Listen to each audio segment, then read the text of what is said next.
చాలామంది ఏంటంటే, వీళ్ళు బ్యాక్‌లాగ్ సబ్జెక్ట్స్ అయితే ఉంటున్నాయన్నమాట.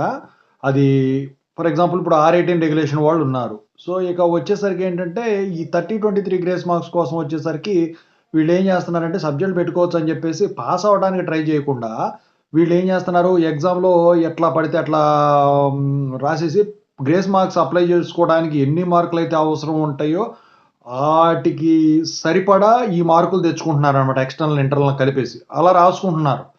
సో, ఇంకా ఈ R22 వాళ్ళొచ్చేసరికి ఏంటంటే, వీళ్ళు ముందు ముందు ఇంకా గ్రేస్ మార్క్స్ ఇస్తారు, సబ్జెక్ట్ ఎగ్జామ్స్ ఇస్తారు. ఆ ఊహలో వచ్చేసరికి వీళ్ళు ఈ సబ్జెక్ట్‌లు ఇస్తారులేరా ఎట్లాగో మనం ఎట్లాగో క్రెడిట్ బేస్డ్ డిటెన్షన్ కూడా చేయలేదు అని చెప్పేసి ఆ ఉద్దేశంలో వీళ్ళు ఉన్నారు. సో, ఇప్పుడు ఒక స్టూపిడ్ థింగు మీకు చెప్తాను ఎందుట్లో. సో, దాని గురించైతే ఇప్పుడు మాట్లాడుకుందాం. ముందైతే మీకేమైనా డౌట్స్ ఉంటే call me for app IDs వచ్చేసరికి డిస్క్రిప్షన్‌లోనో ఆ టెలిగ్రామ్ గ్రూప్‌లో షేర్ చేశాను. ఆ గ్రూప్స్‌లో జాయిన్ అయ్యి ఖచ్చితంగా అయితే కాల్ చేయండి. ఇంతవరకు ఈ ఛానెల్ సబ్స్క్రైబ్ చేసుకుంటే సబ్స్క్రైబ్ చేసుకోండి. వీడియోని లైక్ చేయండి, షేర్ చేయండి. మిగతా ఛానెల్స్ అన్నీ కూడా సాఫ్ట్‌వేర్ కోసం వర్క్ సపోర్ట్‌తో సహా సబ్స్క్రైబ్ చేసుకోండి. మీకు ఉపయోగపడతాయి. ఇక టాపిక్‌లో వెళ్తే స్టూపిడ్ థింగ్ ఏంటంటే మీరు చేసేదే పెద్ద స్టూపిడ్ థింగ్ అది.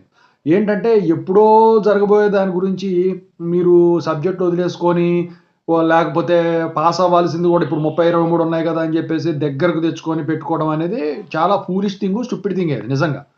So, don't do such kind of things. ఎందుకంటే ఈ 30, 23 ఎప్పుడు ఉంటాయని నమ్మకం లేదు.